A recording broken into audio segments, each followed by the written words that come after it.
ठीक है।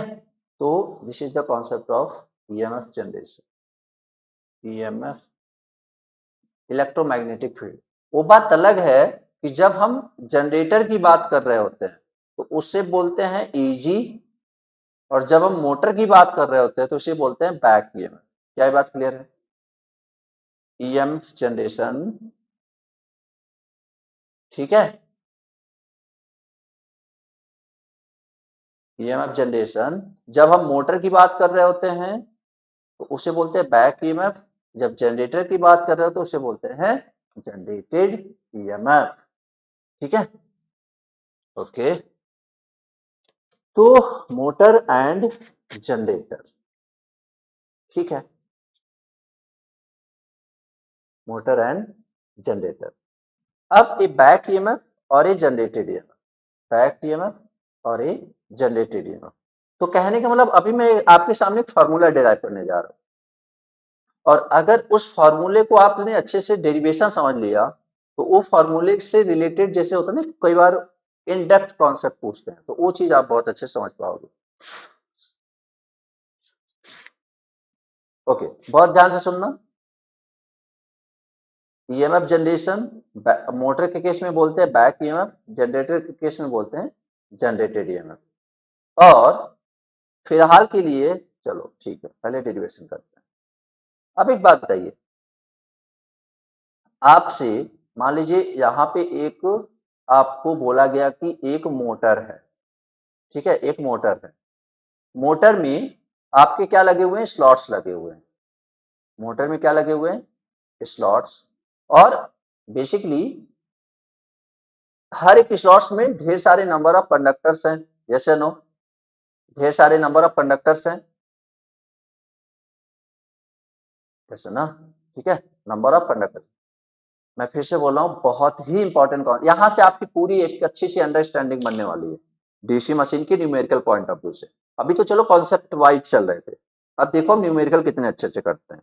ठीक है, तो न्यूमेरिकल पॉइंट ऑफ व्यू से अपने आप को स्ट्रॉन्ग करना है तो पहले डेरिवेशन को समझिए। ठीक है, ओके। तो this is what? This is number of conductors, yes या no? This is number of conductors. मतलब जितने भी पॉइंट्स मैंने बताए हैं बेसिकली वो क्या है? जेड है। कोई दिक्कत है किसी को? जितने भी मैंने पॉइंट्स बनाए हैं that is Z. Z is what? Number of conductors. Count कर लो, obvious सी बात है सब में इक्वल होंगे, मतलब 10 कंडक्टर इसमें, 10 कंडक्टर इसमें, 10 कंडक्टर इसमें, 10 इसमें, 10 इसमें, 10 इसमें, 10, 15 है तो 15 इसमें, 15 इसमें, मतलब इस तरीके से। That is the total number of conductors. Okay, अब एक बात समझो, अगर यहाँ पे मैं बोलूं कि हाउ मेनी पैरेलल पाथ, तो यहाँ पे पैरेलल पाथ मतलब वही स्लॉट्स देख लो कितने, 1 2 3 4 5 6 7। ठीक है, तो अब यहाँ पे ये आपको कितने दिख रहे? बेसिकली 8। यहाँ पे पैरेलल मतलब एक parallel path, sorry total parallel path कितने हो गए? 8। तो अगर आपको number of conductor in one parallel path निकालना है तो क्या बताओगे आप? Number of conductor in one parallel path, थोड़ा सोचो फिर आंसर बोलो। Suppose this is a parallel path, suppose this is a parallel path. दिमाग लगाओ यार, देखो इस समय ना तुम एकदम से अपने आप को डेडिकेट कर दो, मतलब कि फुल्ली फोकस। मैं बोल रहा हूं इस पूरे मशीन में टोटल नंबर ऑफ कंडक्टर है Z, and there are total number of parallel path is A. तो आप मुझे बताइए, can we find out total number of conductor in one parallel path? Very good, that is what? Z by A. सबको समझ में आया कि नहीं? यार अगर जैसे समझो total number of conductor Z है, टोटल नंबर ऑफ कंडक्टर है जेड, अगर total number of parallel path से डिवाइड कर दोगे तो एक पैरेलल पाथ का टोटल कंडक्टर आ जाएगा। क्या ये बात सबको क्लियर है? ठीक है ना? कोई ऐसा जिसको नहीं समझ में आया कि एक पैरेलल पाथ में, मतलब यहां पे मैं लिख लूं conductor in one parallel path Z by A. Clear है? किसी कोई ऐसा बंदा जिसको ये लाइन क्लियर ना हो? एनीवन? सबको आ गया? Very good. तो conductor in one parallel path is what? Z by A. अब याद रखिए, जब भी आप ईएमएफ जनरेशन का कॉन्सेप्ट पढ़ते हैं, तो आप जब भी ईएमएफ निकालते हैं ना, एट अ टाइम आप सिर्फ एक पैरेलल पाथ का, यार एक बात बताइए, एक ही पैरेलल पाथ का एट अ टाइम तो एक ही पैरेलल पाथ का करंट कलेक्ट करेगा ना कम्यूटेटर, यस या नो? एट अ टाइम एक ही पैरेलल पाथ का करंट कलेक्ट करेगा ना, बाकी सारे तो वेट कर रहे हैं अपने नंबर का। तो मतलब एक पैरेलल पाथ का जो ईएमएफ जनरेशन होगा वही टोटल मशीन का जनरेशन होगा, यस या नो? यार अगर 10 है, 10 में से एक ही एक काम कर रहा है, तो टोटल काम कितना हो रहा है जितना एक के द्वारा किया जा रहा है?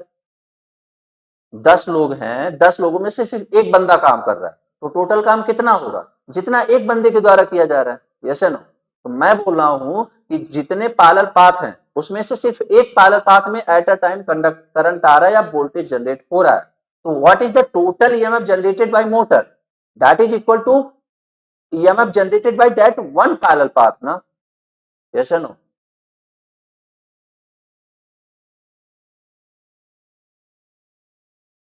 ठीक है, चलो।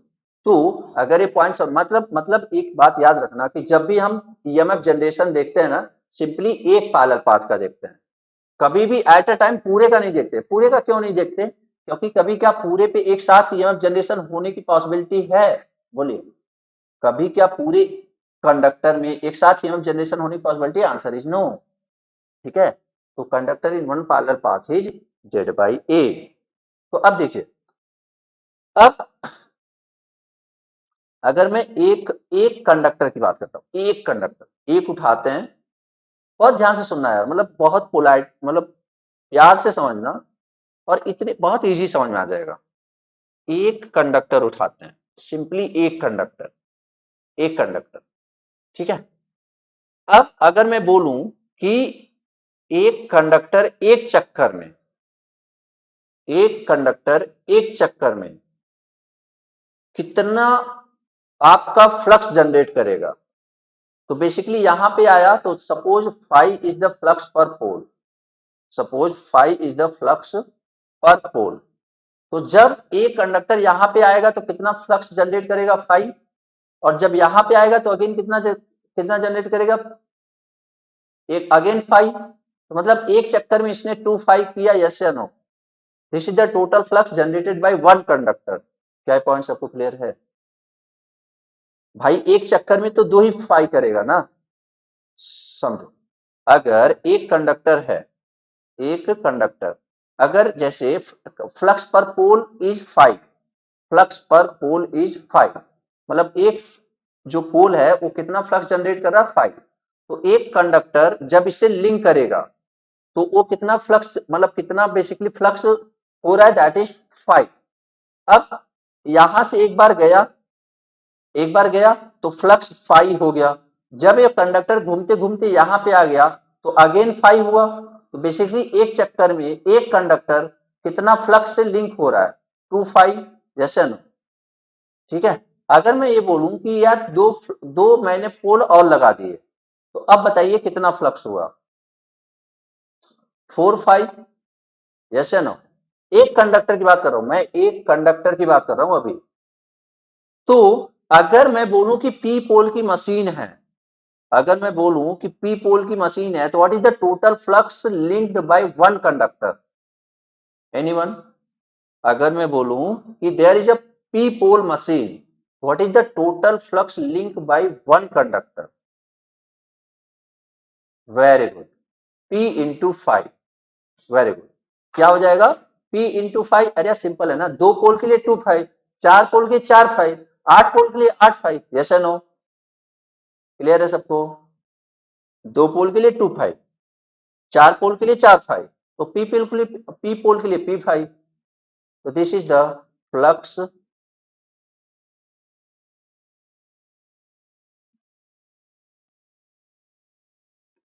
linked by one pole, this is the flux linked by one pole, बस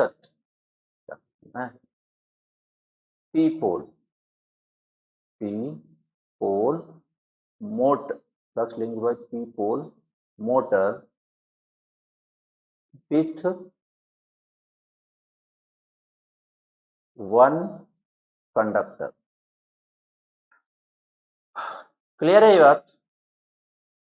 जल्दी बताइए, क्या ये बात क्लियर है? ठीक है, चलो आगे देखते हैं, आगे देखते हैं। तो एक कंडक्टर का निकाला मैंने, एक कंडक्टर का। अच्छा, एक कंडक्टर, एक कंडक्टर, मेरी बात ध्यान सुनना मैं क्या बोल रहा हूं। एक कंडक्टर एक रोटेशन कंप्लीट करने में कितना टाइम लेगा अगर उसकी स्पीड एन आरपीएम है? देखते हैं तुम्हारी एप्टीट्यूड कितनी है।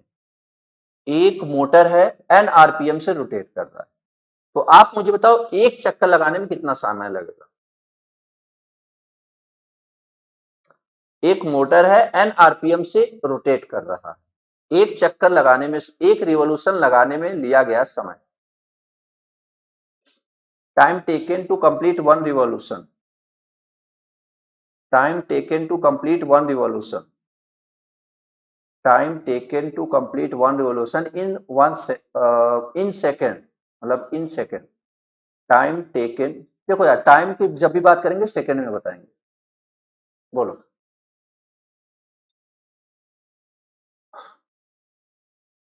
थोड़ा सोचो, सोचो। मैं बोल रहा हूं एक मोटर है, एक मिनट में एन आरपीएम लगा रहा, तो what is the time taken by a conductor to complete one revolution in second? मतलब जो समय बताना है वो सेकंड में बताना है।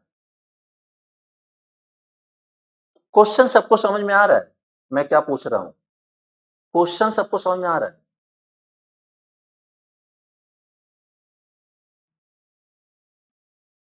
सब लोग आधा अधूरा बता रहे हो यार। चलो अब सुनो, हमारे मेरी बात सुनना, मेरी बात ध्यान से सुनना। एन आरपीएम, आरपीएम मतलब राउंड पर मिनट, तो एन, एन, एन चक्कर या एन रिवॉल्यूशन, एन, बस बस अपनी दिमाग को थोड़ा विश्राम दें, अब समझें, ठीक है? अब समझें, एन चक्कर लगाने में लिया गया समय कितना है? एन चक्कर लगाने में लिया गया समय कितना है? 60 सेकेंड, यस या नो? एन, यार आरपीएम का मतलब होता है round per minute, round per minute. एन आरपीएम है मतलब एक मिनट में कितने आरपीएम लगाएगा? जैसे मैं तुमसे बोलूं यार स्पीड है ना 120 आरपीएम है उसकी, इसका मतलब क्या है कि एक मिनट में कितने चक्कर लगाता है? 120। अगर मैं बोल रहा हूँ 80 आरपीएम है, इसका क्या मतलब है? एक मिनट में कितने चक्कर लगाता है? 80। तो इसी तरीके से मैं बोल रहा हूँ एन आरपीएम है, मतलब एन आरपीएम लगाने में लिया गया समय 60 सेकेंड। क्या इस बात से सब सहमत हैं?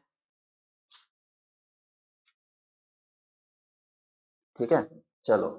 तो एक आरपीएम, एक आरपीएम लगाने में लिया गया समय कितना होगा? 60 बाई एन सेकेंड।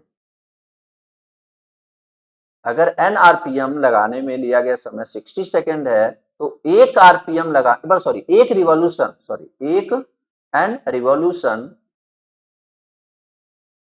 करने में लिया गया समय 60 सेकेंड है, तो एक रिवॉल्यूशन करने में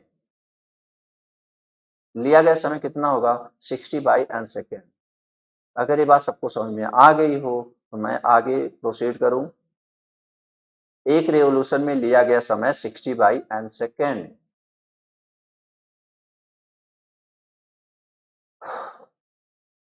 अपने दिमाग के घोड़े दौड़ाना थोड़ा आराम से, ठीक है, रिलैक्स होकर, तुम्हें समझ में आ जाएगा।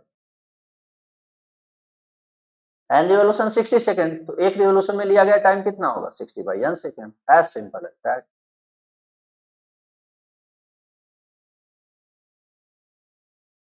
आगे बढ़ो यार।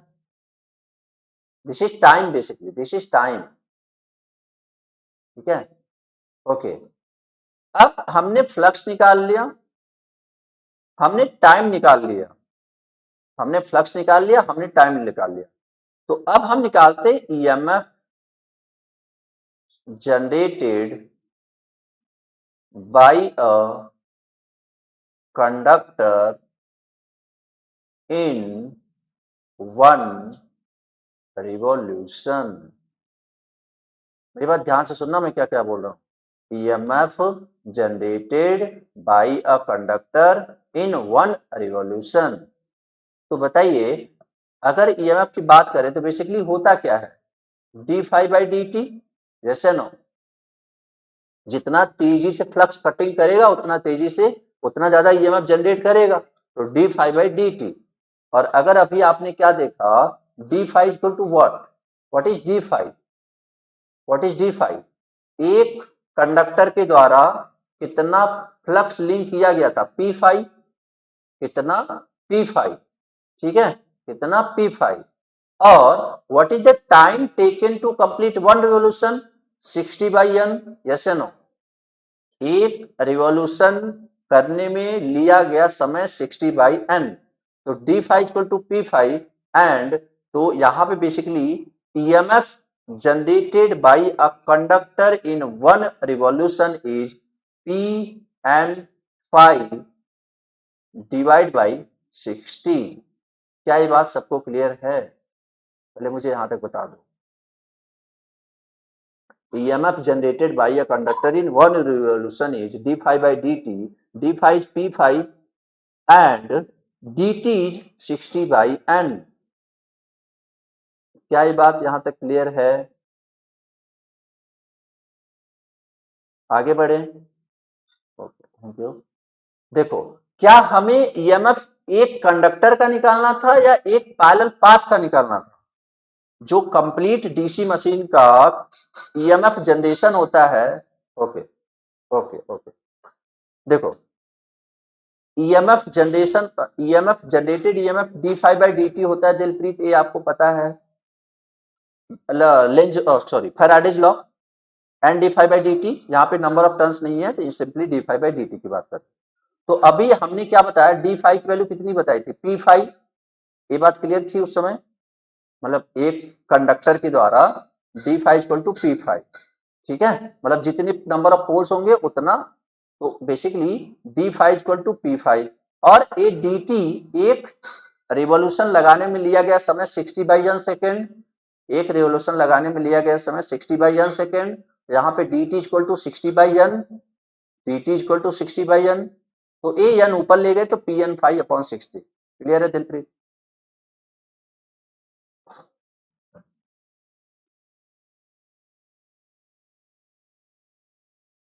Okay, welcome. ओके, तो this is EMF generated by a conductor. तो एक बात बताइए, जो EMF generated by total DC machine है, that is equal to one conductor या one parallel path? That is equal to one conductor या one parallel path. मतलब हम किसको कंसीडर करते हैं, अगर हमें पूरे मशीन के ईएमएफ को रिप्रेजेंट करना है तो हम किसको लेते हैं, वन कंप्लीट पैरेलल पाथ को लेते हैं, ठीक है। तो बेसिकली यहाँ पे क्या हो जाएगा, EMF generated by one parallel path in one revolution। तो बेसिकली, तो देखो, एक कंडक्टर के द्वारा कितना है, पी एन फाइव अपॉन 60। जरा एक बात बताइए, एक पैरेलल पाथ में कितने नंबर ऑफ कंडक्टर्स थे, एक पैरेलल पाथ में कितने नंबर ऑफ कंडक्टर्स थे, जेड बाई ए, याद करो, सबसे पहले यही पूछा था, जेड बाई ए, सबसे पहले यही पूछा था हमने। EMF generated by one parallel path in one revolution, that is what, EMF generated in by one conductor multiplied with total number of conductor in one parallel path. EMF जैसे यार, एक pen की दाम 5 रुपए, तो 10 पेन का दाम 10 गुणे 5, सिंपल 50। तो एक कंडक्टर का EMF generation P N phi upon 60।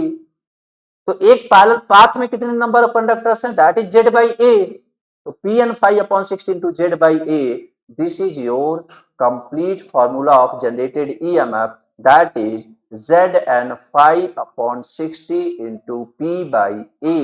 आई होप ए तो एटलीस्ट याद किया होगा आपने. What is N here? हो सकता है कुछ लोग को प्रॉब्लम हो रही हो, सारा कुछ एक लिख लेते हैं ना. Z is what?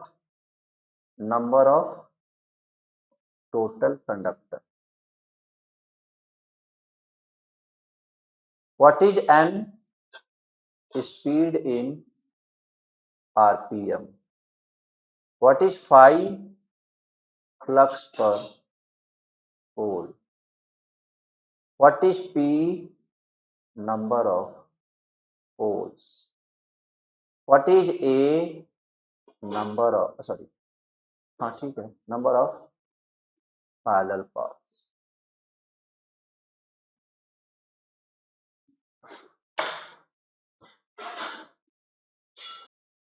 तो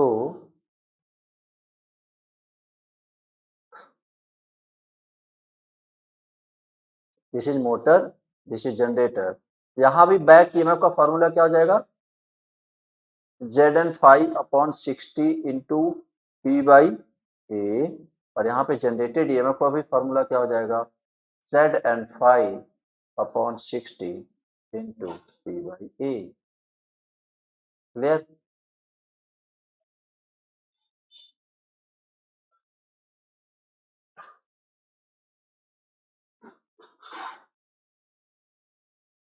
ठीक है, तो फॉर्मूला बेसिकली दोनों के लिए है. मोटर के केस में उसे अपन बोलेंगे बैक ईएमएफ, जनरेटर के केस में बोलेंगे अपन जनरेटेड ईएमएफ. बस इतना सा फर्क है. ठीक है. अच्छा, मतलब अगेन हम आगे चल के एक हो मतलब बेसिकली एक ही फॉर्मूला आया हुआ है यहाँ पे, एक ही फॉर्मूला आया हुआ है. ठीक है, तो यहाँ देखिए E is directly proportional to. अब एक बात बताइए, ये जो भी आपके सामने डाटा दिख रहा है चलती हुई मशीन में, मतलब रोटेटिंग मशीन में, क्या आप नंबर ऑफ पोल्स चेंज कर सकते हो? बोलो, क्या आप नंबर ऑफ पोल्स चेंज कर सकते हो? नहीं ना. Number of parallel path change कर सकते हो? नहीं. 60 is a constant. Number of conductors भी चेंज नहीं कर सकते. मतलब आप चेंज क्या कर सकते हो? सिर्फ स्पीड और फ्लक्स पर पोल. यस या नो? तो basically E is directly proportional to n into phi. ठीक है, E is directly proportional to n into phi. ठीक है, E directly proportional to n into phi. ठीक है.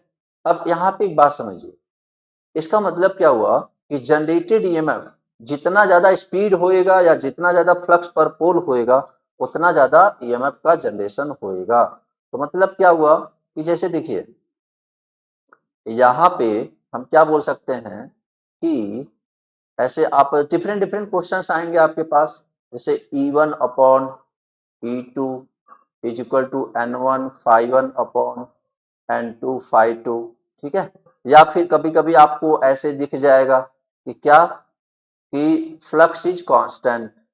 फ्लक्स कांस्टेंट जैसा कि शंट मशीन में होता है, अगर आप सप्लाई ना बदलो तो अगर फ्लक्स कांस्टेंट है, अभी आप ज्यादा उधर मत जाओ, सिंपल समझो कि अब फ्लक्स कांस्टेंट कैसे होगा अपन डिस्कस करेंगे.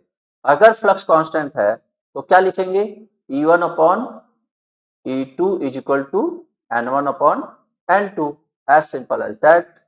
अगर स्पीड कांस्टेंट है, जो कि नॉर्मली नहीं होता है, अगर स्पीड कांस्टेंट है तो E1 upon E2 is equal to phi1 upon phi2. मतलब ये तो हमारी रिक्वायरमेंट पे है, डिपेंड करता है, और हम उसी हिसाब से चीजों को एनालिसिस करेंगे. मेरी बात समझ रहे हो? Both variable. ठीक है, मतलब एक क्वेश्चन पे हमें क्वेश्चन खुद ब खुद बताएगा कि फ्लक्स कांस्टेंट है, स्पीड कांस्टेंट है, या दोनों वेरिएबल है, वो सारी चीजें, या फिर मोटर का नाम बता देगा तो हमें पता, हमें समझ में, हम अभी आगे पढ़ेंगे कि शंट मशीन में क्या होता है, फ्लक्स कांस्टेंट होता है, स्पीड कांस्टेंट होती है, क्या होती है, सब कुछ हम आगे देखने वाले हैं. ठीक है, तो this is E directly proportional to n into phi. ठीक है, this is both variable. Okay, this is generated EMF. ए नोट कर लो आप। तो ए आपने क्या पढ़ा, this is the formula for generated EMF.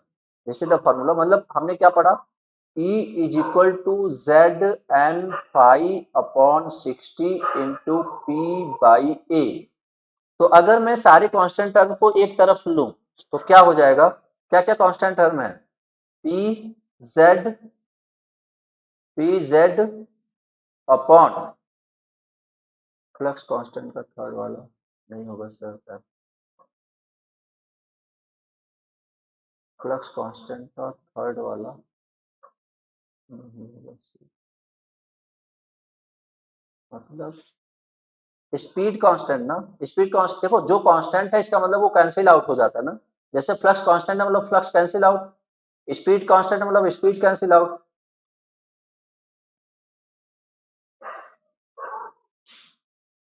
समझ रहे हो, मतलब फ्लक्स, हाँ एंड फॉर स्पीड।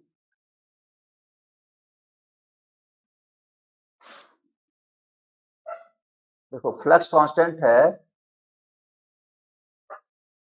अरे नहीं समझे यार, देखो एक बात समझो, जैसे E one upon E two is equal to N one phi one upon N two phi two. अगर फ्लक्स कांस्टेंट है तो इसका मतलब phi one equal to phi two ना, जैसे न, अगर फ्लक्स कांस्टेंट है मतलब phi one equal to phi two, तो अगर phi one equal to phi two तो ये तो कैंसिल आउट हो गया, तो क्या बचेगा, E one upon E two equal to N one upon N two ना। तो ये किस कंडीशन में आया, फ्लक्स कांस्टेंट के कंडीशन में ही आएगा ना, E one upon E two equal to N one upon, ठीक है। और इन द सेम मैनर अगर स्पीड कांस्टेंट है तो एन वन और एन टू कैंसिल हो जाएगा, phi one upon phi two आ जाएगा, ठीक है। Okay no problem. ओके तो यहाँ पे पी जेड अपॉन, मतलब आप ये समझो कि सिंपली एन इंटू फाइव को छोड़ के जो बच रहा है, ठीक है। लेकिन उसके पहले मैं आपको एक और रिलेशन बता दूं, उसके बाद यहाँ पे आगे बढ़ते हैं। एक और रिलेशन अच्छा सा, देखिए रिलेशन क्या है, relation between between N and omega, relation between N and omega. देखिए जरा, दोनों क्या बताते हैं आपको, दोनों के दोनों बताते हैं स्पीड, चाहे वो एन हो चाहे वो ओमेगा हो, चाहे वो एन हो चाहे वो ओमेगा हो। जो एन की यूनिट होती है दैट इज आरपीएम, और जो ओमेगा की यूनिट होती है दैट इज रेडियन पर सेकेंड, रेडियन पर सेकेंड, ठीक है। स्पीड के लिए दोनों है, हो सकता है कभी एग्जाम में तुम्हें एन दे दे, कभी तुम्हें ओमेगा दे दे, तो तुम्हें फॉर्मूला मान लो ओमेगा दे दिया, तुम्हें एन के रूप में फॉर्मूला याद है, तो तुम्हें क्या पता होना चाहिए, तुम्हें रिलेशन पता होना चाहिए, ठीक है। What is the relation between, तो क्या हो जाता है कि ओमेगा इज इक्वल टू क्या होता है, two pi N upon 60। This is the relation between omega and N, ठीक है। This is the relation between omega and N. अब कहोगे सर ये आया कैसे, कोई बात, तो भी देख लेते हैं आया कैसे। एक बात बताइए, अगर ओमेगा होता क्या है, टू पाई एफ, यस या नो, ओमेगा क्या होता है, टू पाई एफ, ये तो पता है ना सबको, omega equal to what, two pi F. And what is F, F is the frequency, F is the frequency. तो what is frequency, what is frequency, number of complete cycle in one second, जैसे no, number of complete cycle in one second, number of complete cycle in one second. एक बात बताइए, अगर RPM में दिया हुआ है, सब लोग one upon T one upon T बोले जा रहे हो, मैंने कहीं बताया कि टी क्या होता है, अच्छा आप बता दो टी क्या होता है, बताओ क्या होता है T,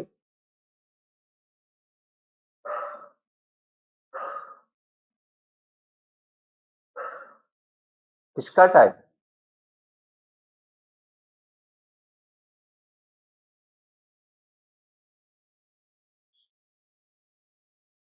that is known as time period. That is known as time period. What is time period? Time period is time taken to complete one cycle.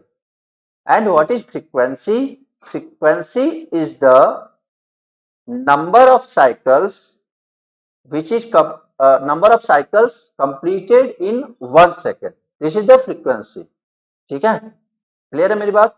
है, आगे देखते हैं. तो f is the frequency. f is the frequency. अब एक बात समझो, frequency का डेफिनेशन क्या है? Number of cycle. अब यहाँ पे साइकिल नहीं है, यहाँ पे क्या है? रिवॉल्यूशन है. Number of revolution in 1 second, यही होता है डेफिनेशन, नंबर ऑफ साइकिल्स या number of revolution in 1 second. अब एक बात बताइए, 60 सेकेंड में कितना रिवॉल्यूशन कर रहा है? एन. यस या नो? 60 सेकेंड. आरपीएम का मतलब क्या होता है यार? एन आरपीएम इन 1 मिनट. एन आरपीएम इन 1 मिनट. तो 60 सेकेंड में 1, तो 1 सेकेंड में कितना करेगा ये? एन बाई 60 ना. यस या नो? 1 सेकेंड में कितना करेगा? N by 60. तो 1 सेकेंड में कंप्लीट किया गया revolution, that is the frequency.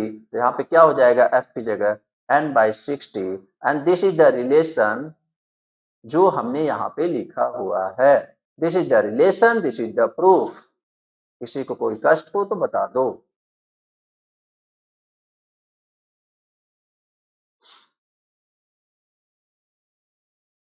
Clear है?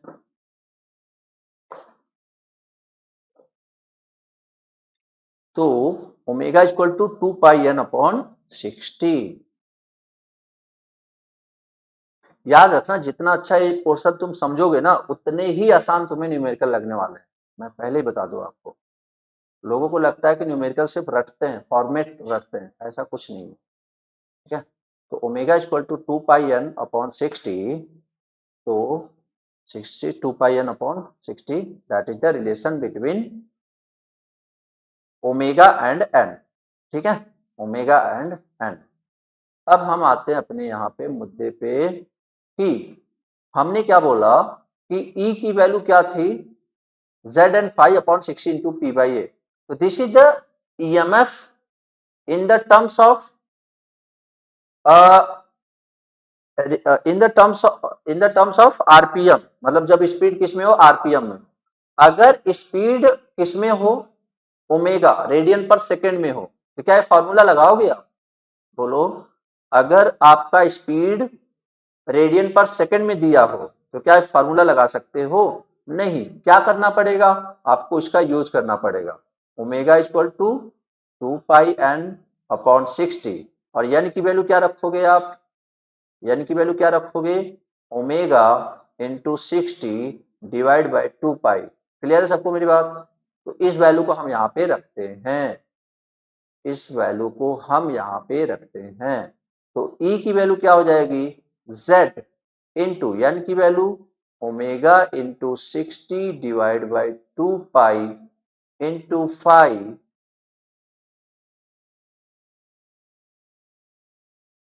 इंटू 5 इंटू पी बाई ए. और क्या बच रहा? 60. तो इसको अगर हम यहाँ पे सॉल्व करें तो देखिए कुछ कैंसिल हो रहा है क्या? Z into omega into 60 divide by 60 into 2 pi into 5 into P by a. ठीक है? अब देखिए E, यहाँ पे कांस्टेंट कौन कौन सा टर्म्स है? जो भी आपके सामने दिख रहे, चलो ये तो कैंसिल कर दिया. जो भी आपके सामने दिख रहे हैं, क्या क्या कांस्टेंट है? P is a constant, Z is a constant. Constant का मतलब क्या होता है? कि चलती हुई मशीन में आप नहीं बदल पाओगे. तो पी जेड अपॉन और क्या बच रहा है? 2 पाई इंटू ए. और क्या क्या वेरिएबल है? अब बताइए, यहाँ पे एन आएगा, ओमेगा आएगा? यहाँ पे एन आने वाला है या ओमेगा आने वाला है? यहाँ पे क्या आने वाला है? एन या ओमेगा? हो गए क्या? Omega. Omega p z upon 2 pi a into omega into 5. Into five. तो अब इसका मतलब क्या हुआ कि E is equal to p z upon 2 pi a into omega into five, या फिर E is equal to k into five into omega. और अगर मैं यहीं पे आपके सामने n वाला फॉर्मूला लिख दूं, तो n वाला फॉर्मूला पता है क्या आया था? क्या था? Z n five upon 60 into P by a, या फिर इसको मैं ऐसे लिखूं तो E is equal to n five को बाहर निकाल देते हैं अपन, एन फाइव को बाहर निकाल देते हैं क्योंकि दैट इज वेरिएबल, तो कांस्टेंट टर्म कौन बच रहा है? P z upon 60A। तो क्या ये कांस्टेंट और ये कांस्टेंट दोनों इक्वल हैं? ध्यान से देख के बताना जरा, क्या ए वाला कांस्टेंट और ए वाला कांस्टेंट इक्वल है? बोलो। वहां पे पी जेड अपॉन 2 पाई ए है, यहाँ पे पी जेड अपॉन 60 ए है, तो ऑब्वियसली नॉट। तो यहाँ पे ई की वैल्यू क्या हो जाएगी? ई की वैल्यू मतलब के नहीं होगी, आप कुछ भी रख लो, K1 रख लो, K1 into N into phi. This is the this is the formula. मतलब मैं अगर कंक्लूड करूं, मेरी बात समझना, देखो डेरिवेशन तुम्हें वैसे भी नहीं याद रखना, डेरिवेशन सिर्फ और सिर्फ इसलिए समझाया जा रहा है ताकि तुम चीजों को अच्छे से मेमोराइज कर पाओ। ठीक है, ऐसा मत समझा करो कि मैं डेरिवेशन करा रहा हूँ, सेमेस्टर का एग्जाम थोड़ी ना है यार कि तुम्हें डेरिवेशन याद करनी। डेरिवेशन को तुम लिया करो एज अ अंडरस्टैंडिंग के पॉइंट ऑफ व्यू से। ठीक है, ये डेरिवेशन देख के घबराना नहीं है, जनरेशन तुम्हारे कॉन्सेप्ट को बिल्डअप, डेरिवेशन तुम्हारे कॉन्सेप्ट को बिल्डअप करता है बेसिकली। ठीक है, वरना फॉर्मूले तो आपको डायरेक्ट बुक में भी मिल जाता है। तो यहाँ पे देखिए क्या बोल रहा हूं मैं कि अगर आपका E directly proportional to K into five into omega, E directly is equal to K1 into N into 5, and यहां पे K की वैल्यू क्या है? पी जेड अपॉन 2 पाई ए, और यहां पे K1 की वैल्यू क्या है? P z upon 60A। And this is your conclusion, this is your conclusion. क्या किसी को कोई समस्या है? मतलब एट लास्ट तुम्हें सिर्फ ए पॉइंट याद रखना, एट लास्ट तुम्हें सिर्फ ए वाला पॉइंट याद रखना। ठीक है,